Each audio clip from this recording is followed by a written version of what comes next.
దుష్టులు చెప్పుకొనుచుండగా దుర్మార్గులు దుష్టులు చెప్పుకొని దేశంలో నివసించే వారి చెడుతనం వల్ల ఏమైపోతామంట, పక్షులు జంతువులు సమసిపోతుంటాయి. ఎందుకు ఇలా జరుగుతుందంటే బైబిల్లో ముందంగా రాపించాడు పిల్లరా. కారణాలు చూస్తామండి. ఇర్మీయా గ్రంథం 7వ అధ్యాయం ఎందుకు ఇలా జరుగుతుందంటే మరి ఇర్మీయా గ్రంథంలోనే మరి మనకు మంచిగా చెప్తున్నాడు. చూడండి, ఇర్మీయా గ్రంథం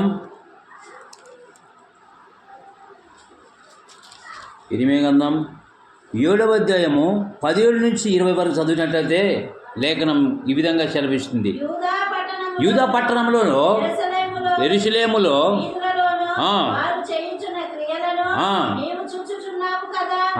నాకు కోపము పుట్టించినట్లు ఆకాశరాని దేవతకు ఇంటి వంటలు చేయవలెననియు అన్య దేవతలకు అర్పణములు పోయవలెననియు పిల్లలు కట్టెలు ఏరుచున్నారు, తండ్రులు అగ్నిరాజ పెట్టుచున్నారు, స్త్రీలు పిండి పిసుకుచున్నారు. నాకే కోపము పుట్టించున్నంతగా వారు దానిని చేయుచున్నారా? తమకే అవమానము కలుగుచున్నంతగా చేయుచున్నారు కదా. అయితే యెహోవా వాక్కు, అందువలన ప్రభువు యెహోవా ఇలాగు సెలవిచ్చుచున్నాడు, ఏమని? ఈ స్థలం మీదను నరుల మీదను జంతువుల మీదను నరుల చెట్ల మీద జంతువుల మీదను నా కోపమును కుమ్మరించేదను. అర్పసఖ్యంగానే మండుతుందండి పిల్లరా. ఎందుకు? దేవుడు కొంతమంది ఈ సంవత్సరం దేవుడు బాగా మొక్కే చేతిని స్టేలు కోసాడు అంటారు కొంతమంది. దేవుడు అన్యాయం చేశాడని మాట్లాడుతున్నారు. దేవుడు అన్యాయం చేస్తాడా? ఇక్కడ దేవునికి వ్యతిరేక పనులు అవమానకరంగా మాట్లాడుతున్నారు. అంటే మాట్లాడేదే కాదు, పక్క 100% చేస్తున్నారు. యూదా పట్టణంలో ఏమి చేశారు? ఒక మాట చెప్పాడు, దేవుని వ్యతిరేకమైన పనులు. నిర్గమకాండం 28 నేను అక్కడ ఏముంది, విగ్రహం చేసుకోకూడదని మాట లేఖనం చెప్తుంది. ఆజ్ఞలు ఉన్నాయి కదా. విగ్రహం చేసుకోకూడదంటే యూదా పట్టణంలో పిల్లలు ఏం చేస్తున్నారంటే, పిల్లలు పెద్దలు చిన్నలు ఏం చేస్తారు? ఈ వచ్చిన భాగంలో 17 నుంచి నీటికి మీరే కనపడుతుంది కదా. అందు గురించే నాకే అవమానం చేస్తున్నారని ఆయన ఒకేసారి కోపం మండింది భూమి మీద పిల్లరా. అందును బట్టే ఈ నరుల మీదను జంతువుల మీదను చెట్ల మీదను ఏం చేస్తుందా? ఆయన కోపం, ఆయన ఉగ్రత మండింది. అన్ని పాపాల కంటే ప్రథమ పాపం ఏం తెలుసా? విగ్రహారాధన కదా. అందుగురించే ఏమంటాడంటే, దేశంలో నివసించే వారి చెడుతనం వల్ల ఏమైపోతాడంట అంటే, భారతదేశంలో ఇండియానే అనేక ఉగాండా దేశాల్లో భూ దొరకదు. మన దేశంలో మహాత్ములు జ్యోతిరావు పూలే అంబేద్కర్ కష్టపడి రాజ్యాంగం చేసి 70 దేశాలు తిరిగి మన దేశానికి వస్తే ఇప్పుడు ఉరుకాట పారాట చేస్తూ భయం లేక భక్తి లేక రాంగ్ రూట్లో పరిగెడుతుంది. సమాజం అంటే తెలక నశించిపోతుంది. మనల్ని తెలిసి రాంగ్ రూట్లో క్రైస్తవులు గుట్టుకుడు మింగుతుంది. ఎవరు? అపవాది గర్జించే వల్ల ఎవరు మింగుతున్నారని వాడు వెతుకుతూ తిరుగుతున్నాడు. ఒక దుఃఖం అన్య జనాంగాలు మింగుతున్నాడు, మీకు జోబులోకి వేసుకున్నాడు. ఈరోజు క్రైస్తవులు మింగాలని, నాకు దొరకని రాజ్యం నీ పిల్లలకి ఇస్తామని వాడు గుడిదనం చేసి పెట్టాడు. 2 కొరింథీయుల రాసిన పత్రిక 4వ అధ్యాయం 4వ వచనం చేస్తే, యుగ సంబంధం దేవత అవిశ్వాసం మనోనేది గుడిదనం చేసి పెట్టాడు పిల్లరా. ఎందుకంటే నువ్వు చచ్చిపోయమ్మా ఆటపాట చచ్చిపోయి నా పని చేయి బయటకని. ఈరోజు సంఘాలు ఒక ఊర్లో లక్షల పడింది, ఈరోజు చందా పడిన డబ్బులు అక్కడ ఒక మనిషికి లాయర్లు మేపుతున్నారు. ఎంత విచారకరము, బాధాకరం కదా. ఏమన్నా బాధాకరము. కనబడే మనిషిని దైవసేవలు ప్రేమించలేని వాళ్ళు ఈరోజు కోర్టుకి లాయర్ని పెంచి పోజేసిన కొన్ని సంఘాలు బ్యాకర్గా మారినాయి. ఎందుకంటే దేవుని వాక్యము హెచ్చరిస్తుంది పిల్లరా. అందుగురించి బాధపడుతున్నాడు, వేదన పడుతున్నాడు. ప్రకటన గ్రంథం 21వ అధ్యాయం చూస్తే అలాంటి వాళ్ళకి దేవుని రాజ్యం ఉందో లేదో ఒకసారి చూడాలి. ప్రకటన గ్రంథం 21వ అధ్యాయం 21వ వచనం చూడండి పిల్లరా. అందుగురించే ఇటువంటి క్యారెక్టర్ కలిగిన వాళ్ళు ఆ రాజ్యానికి పోలేరు. వారు కూడా మారు మనసు పొందాలని దేవుని వాక్యం కోరుకుంటుంది. ప్రకటన గ్రంథం 21వ అధ్యాయము 27వ వచనం చూడండి పిల్లరా. గొర్రెపిల్ల యొక్కయు జీవగ్రంథమందు వ్రాయబడిన వారే దానిలో ప్రవేశిస్తురు. నిషిద్ధమైనదైనను అసహ్యమైనదైనను అబద్ధమైనదైనను జరిగించేవాడు ఎవడైనను దానిలో ఏంటంటే, ఒక ఆయన బీడి తాగి బైబిల్ ఉంది సార్ ఏం చెప్తున్నాడు? ఒక ఆయన రోమన్ కాథలిక్ చర్చికి పోతే బీడి తాగకూడదు అని బైబిల్ ఎలాగ చూపిన మానేస్తుంటాడు. ఏం చెప్పాలా? నిషిద్ధమైనది అసహ్యం అంటే నీ పేరు లేదా చెడు అలవాట్లు మానుకోవాలని బైబిల్ చెప్తుంటే మొర్రోని మొత్తుకుంటే బైబిల్ నువ్వు నీ పేరు పెట్టి నువ్వు పేరు దానికి చిన్నదానికి ప్రతి మాటకు బైబిల్లో ఉంది. అందుగురించే బైబిల్ చెప్తుంది కదా, నిషిద్ధమైనను అసహ్యమైనను అబద్ధమైన జరిగించే వాడు ఎవడా దానిని పోనే పోడు. వాడు ఎవరైనా సరే, విశ్వాసులు కావచ్చు, దైవ సేవలు కావచ్చు, ఎవరైనా సరే అంత మనుషులే కదా. మన మనుషులు జంతువులు కాదు కదా మనుషులు. అందరికంటే గొప్ప జన్మ మానవ జన్మ, అన్ని జన్మల కంటే మానవ జన్మ మన వాక్యమైన ట్రాక్లో నడుచుకుంటే పరలోక రాజ్యం ఉంటుంది. నిషిద్ధమైందంటే మీకు తెలుసు, అబద్ధమైందంటే తెలుసు, అహేయమైంది ఇవన్నీ జరిగించే వారికి వాక్యాన్ని విన్నంత మాత్రం వాక్య 1 యాకోబు రాజు మీరు వాక్యాన్ని వినివారయుండి వాక్య ప్రకారం ప్రవర్తించుకోకుండా మనమే మోసపోతున్నాం, రాంగ్ రూట్లో పట్టుతున్నామా, వాక్య ప్రకారం పట్టుమా. అందుగురించే దేవుని వాక్యము ఈ చెడు గుణాలు రూపుమాపాల, ఈ చెడుతలంలో రూపుమాపాల. అందుగురించే విగ్రహారాధన ఏమంట, భయంకరమైన విగ్రహారాధన.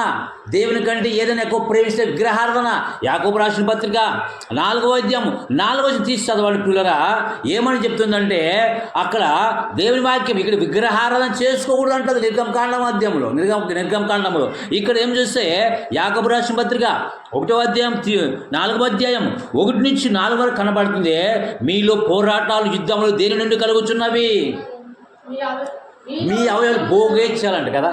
కష్టపడితే భార్య పిల్లలు ఉంటారు, వాళ్ళు సంపాదించుకోరు, ఏదో దేవుని కొరకు ఆశ ఉండొచ్చు, తప్పలేదు. దురాశ దుఃఖానికి చేటు పిల్లలు. అందుగురించి భూమి మీద మనిషి బతుకు 90, 60, 70, 90 కీర్తన 10వ వచనంలో 10వ వచనం చూస్తే ఈ భూమి మీద 60, 70 అయిపోయి 30లో టైం అయిపోయింది. ఈ పావులవ టైంలో దేవునికి మహిమార్థంగా బతకాలి. చేతులు, కాళ్ళు, బలము, శక్తి దేవుని కొరకు బతకాల.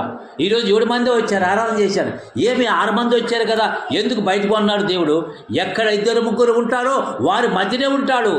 దేవుని నామానికి మహిమ కలుగుగాక. అందుగురించే దేవుడు బాధపడుతున్నాడు, దేవుడు వ్యక్తపరుస్తున్నాడు. మానవుడు చేసిన చెడు పనులు బట్టి, మానవుడు చేసిన మనిషి దోషాన్ని బట్టి, పాపాన్ని బట్టి జంతువులు పక్షులు బలైపోతే దేవుడు అన్యాయస్తురా. జనాలు అంటారు దేవుడు అన్యాయం చేశాడబ్బా, ఈసారి పంట అంతా తీసేసినాడు, దేవుడు అన్యాయం చేసి మాట్లాడుతున్నారు. దేవుడు అన్యాయం చేస్తాడా? యోబు గ్రంథం 34:10 దేవుడు అన్యాయం చేస్తాడా? మనం అన్యాయస్తులా? ఒకసారి యోబు గ్రంథం 34వ అధ్యాయము 10 చూడండి పిల్లరా. అందుగురించే ఎందుకొరకు ఈ విధంగా జరుగుతుంటే దేవుడు ఈ సంవత్సరము పంట ₹1,00,000 పెట్టాను, ఒక ఆయన పెట్టాను, నాకు పంట రాలేదు చెప్ప. దేవుడు కొంతమంది అన్యాయం చేశా, దేవుడు మొక్కే చేతులు కోసేసా, దేవుడు నాకే బాధ పెట్టా, దేవునికి అవమానకారంగా మాట్లాడేవాడు లేకపోలేదు సమాజంలో. పిల్లరా నువ్వు దేవుని సేవకుడు వాడిని కురిపించిన అనుకుంటా, అంటే వాడిని కురిపించి సౌకర్యం కావాలి, గొప్ప సచి నరకానికి పోవాలా. దేవుని కొరకు బట్టి పరలోక రాజ్యం. సాలలో పైరు లేకపోయినా, గొర్రెల దొడ్డు లేకపోయినా నేను యెహోవాను బట్టి ఆనందిస్తుంటాడు ఒక భక్తుడు. చూడండి యోబు గ్రంథం 34:10 చూస్తే విజ్ఞానం గల మనుషులారా నా మాట ఆలకించండి. దేవుడు అన్యాయం చేయటం అసంభవం అంటాడు. అన్యాయం చేసేవాడు కాదైన న్యాయవంతుడు. ఈరోజు బ్రతికి బట్ట కట్టామంటే దేవుని కృప, దేవుని యొక్క వాక్యానుసారమైన బతుకులు మనం బతకాల. లాస్ట్ మాట చూడండి, ఇర్మీయా గ్రంథం 5వ అధ్యాయం 23వ వచనం చదువుకురా. ఎందుకు ఇలాగా జరిగిందంటే దేవుని వాక్యం చెప్తుంది. ఇక్కడ మానవుడు చేసినటువంటి చెడుతనాన్ని బట్టి పక్షులు, జంతువులు నశించిపోతున్నాయి. మనిషి 5వ అధ్యాయం 23వ వచనం ఒకసారి ఆగండి. ఒక వ్యక్తి అన్నాడు, ఒక సిద్ధాంతం, ఒక కర్త, ఆయన సైంటిస్టు, అన్ని ప్రాణుల కంటే ప్రమాదకరమైన జీవి ఏది? దేవుని వెరీ గుడ్ కదా. ప్రమాదకరం ఏది? ఒక గుర్తు, ఒక బలు ఇచ్చాడు, కానీ ఇది మనిషే, కానీ మనిషి కాని మనిషి డేంజర్స్ అంటారు కదా. ఏది విడిచిపెట్టాడు? కొండలు కోనలు, మనిషిని అన్నంత డబ్బులు కొండలు కోన. ఇప్పుడు కొత్త పెద్దగా ఇప్పుడు ఆదుల పోతే కొండ సుఖం, నన్ను చల్లకున్నప్పుడు పెద్ద కొండ సుఖం తినేసారు. నన్ను ఇంకా చల్లకుంటప్పుడు నేను అప్పుడు ₹5 కూలిసి నేను కూలిపోతుంటే ఇప్పుడు కొండ మొత్తం పచ్చనెరలు అయిపోయింది. కొండ ఎంత విచారకరం. అంత ఉంటున్నాను పోతుండే ₹5 కూలి. అప్పుడు దరిదాపు 40 సంవత్సరాల క్రితం మాట. అంటే కొండలు మాయమైపోతాయి, మట్టి మాయపోతాయి. వనవాసం ₹1000 ట్రాక్టర్ మంద లంచం తీసుకున్న దేశాన్ని పాలన. ఇంకా హోంశాఖ, రెవెన్యూ శాఖ అంటే వాళ్ళ గురించి చెప్పకూడదు, మీకు బాగా తెలుసు నాకంటే కదా. అందుగురించే కరపత్రిక ప్రింట్ చేసినప్పుడు ఎవరు లేదు. లంచం తీసుకున్న దేశాన్ని పాడు చేయను. ఈ సమాజానికి దైవజనులు ఉన్నారు, నీవే సమాజం చెప్పాలా. అందుగురించే దేవుడు చూస్తూ అయినా అనేకులు దేవుని దయ వల్ల 2 పూటలు అన్నం తింటూ ప్రార్థన చేసుకుంటాము, దేవుని ఘనపరుస్తున్నాం. పిల్లరా లంచం అంటే పేరులో పారుతుంది. పోలీస్ డిపార్ట్మెంట్, రెవెన్యూ శాఖ, మరి వచ్చేసి ఆ బనవాసి ఫారెస్ట్ ఆఫీసర్, చెట్లు రాత్రి మాయమైపోతాయి. ఇంకా అందుగురించి పంచభూతాలు రక్షించడం మనమే. కొండలు, కోనలు, గుట్టలు ఇవన్నీ మన వరకు ఇస్తే వానలు లేనట్టు అయిపోతున్నాయి కదా. ఎంత కొండ గద్ద ఉంది. విజయవాడ, గుర్రుపాటి పెద్ద పెద్ద కొండలు మొత్తము భూమి, ఆ కొండ 10 ఏళ్ళు కొండ లేదు, నామలకు తినేశారు కొండని. మనుషుడు ఎంత ప్రమాదకరమైన జీవి అంటే అంత ప్రమాదకరమైన జీవి. ఇంకొక 20-30 నుండి ఈ కొండలు కూడా లూటు చేస్తారు. ఎందుకంటే చూడరా, ఊళ్ళు పెరిగిపోతే ఇప్పుడు గుడికలు ఇక్కడ నుంచి పోతుంటే పండే పంటలు ఇటుకంటే ఒంటికి వస్తుంది. అప్పుడు సైకిల్ దగ్గర అట్టాది ఒకే రూమ్ కట్టి మొత్తం పండే పంటలన్నీ ఏమైనా సార్ రియల్ ఎస్టేట్ దంద వచ్చి అమ్మారు డబ్బులు కల. నీకు చుక్కా ముక్క కావాలా, వాళ్ళకి ఏం మంచి దూరం అడవులని చుక్కా వేసుకో రాత్రి 50 లక్షల రూపాయలు దాటలేదు, వాళ్ళకి కమిషన్లు వస్తాయి. ఇక్కడ నుంచి అక్కడ ఎంత విచారకరము, పండే భూములు ఖాళీలుగా మారిపోయినాయి. అందుగురించి దేవుడు బాధపడుతున్నాడు పిల్లరా. అందుగురించి పాపం, దేవుని పనులకు వ్యతిరేకంగా ఉండరు సమాజము, వారందరి కొరకు మనం ప్రార్థన చేస్తాం. చూడండి సార్, 5వ అధ్యాయం 23 చదవండి, ముగించుకుందాం ఈ మాట. 5వ అధ్యాయము 23 చదువు ముగించుకుందాం. ఎందుకు ఈ విధంగా జరుగుతుందంటే ఈ జనులు తిరుగుబాటును, ద్రోహమును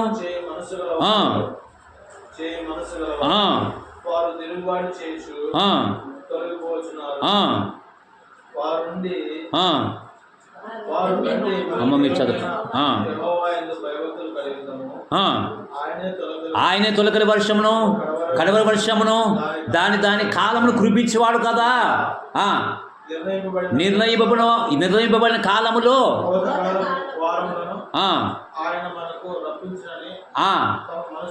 తమ మనసులో అనుకున్నారు.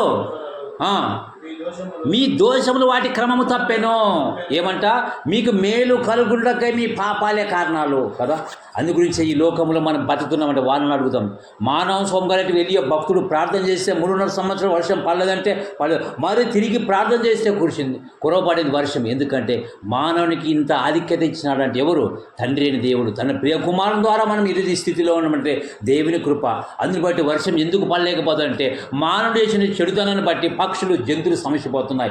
మానవుడు చేసిన బట్టి, దోషాన్ని బట్టి వాటి కాలక్రమం తప్పాను. ఎండాకాలం వానకాలం అయింది, వానకాలం అయింది. కారణాలు మనిషి ప్రమాదకరమైన జీవి. లాస్ట్ మాట వండర్ మాట రాసుకోండి. సామెతల గ్రంథం 16:6 చూస్తే ప్రపంచానికి వెలుగెత్తి సాటిస్తుంది వాక్యం. యెహోవా యందు భయభక్తులు కలిగించడం వలన మనుషులు చెడుతనము విసర్జించేదారు. చెడుతనములు విసర్జిస్తారంట. వారు ఎవరైనా సరే మనం చిన్న మంద భయపడి ఒక్కుడి కదా. ఇప్పుడు వచ్చిన జోషిల సత్యం చెప్పినప్పుడు కరపతి వల్ల ఏదో ఒకట హెల్ప్ చేసి అదే నడిపింపు కదా. చాలా కరపతి లెక్కలేనని కారణాహుపారనే పత్రిక ఇప్పుడైనా గుర్తుంది. ఎందుకంటే కరపతులు ప్రచారంలో నెమ్మరు. నువ్వు సూపర్ మెగా పవర్ కంటే కరపతులు సేవకులు ప్రేమించేవాడు. ఎందుకంటే మనము కూడా ఒకరికొకరికి మన ప్రేమ కలిగి జీవించే భాగ్యాన్ని ఇచ్చాడు. ఎందుకు వర్షం సక్రమంగా పడలేదంటే మనము దేవుని అనుకున్నాము. కొన్ని పైరులు వేసినారు కానీ రైతులు బాధపడుతున్నారు. అందుగురించి మనము భయభక్తులుగా ఉంది వర్షం నిమిత్తం అడుగుదాము. వర్షం ఎందుకు పడలేకపోతున్నందుకు లేఖనం చెప్తుంది. అటు కృప మనకు తోడైనగాక. ఆమేన్. ప్రార్థించుకుందాం. ప్రేమగల తండ్రి, వర్షము ఎందుకు పడలేదని గురించి కొన్ని లేఖనాలు చర్చించుకున్నాం దేవా. సమయం ఇచ్చినటువంటి అయ్యగారిని బట్టి స్తోత్రం. ఇది చాలా సమయం అయితే అయినప్పుడు కూడా నీ మాటలు తలపోసుకున్నాం నాన్న. మనిషి చేసిన దోషాన్ని, పాపాన్ని బట్టి మరి పక్షులు, జంతువులు నమసించిపోతున్నాయి దేవా. దోషాన్ని బట్టి అయితే వాటి కాలక్రమాలు తప్పించేది మీకు పాపములే మీ కారణాలు అంటున్నావు తండ్రి. క్షమించండి, ప్రజేయండి నాయన. వర్షాలను కురిపించేది మీరే. మాకు సహాయం చేయమని కొన్ని నిమిషాలు మాకు ఇచ్చినందుకై స్తోత్రాలు చెల్లిస్తూ రక్షకుడైన క్రీస్తు పేరును వేడుకుంటున్నాము తండ్రి. ఆమేన్. యేసు ఒళ్ళు చీల్చెను కుల కొరడా దెబ్బలే, క్రీస్తు తలను గుచ్చెను మతముళ్ళ కిరీటమే. యేసు ఒళ్ళు చీల్చెను కుల కొరడా దెబ్బలే, క్రీస్తు తలను గుచ్చెను మతముళ్ళ కిరీటమే. మేకుల దిగగొట్టెను పదవి వ్యామోహమే, శిలువలో వేలాడదీసెను అధికారమే. కులమా కళ్ళు పొడుచుకో, మతమా ఉరిపోసుకో, సిలువ సాక్షిగా యేసు సిలువను సిలువ మోయుచు ప్రకటించెదను. సిలువ సాక్షిగా యేసు సిలువను సిలువ మోయుచు ప్రకటించెదను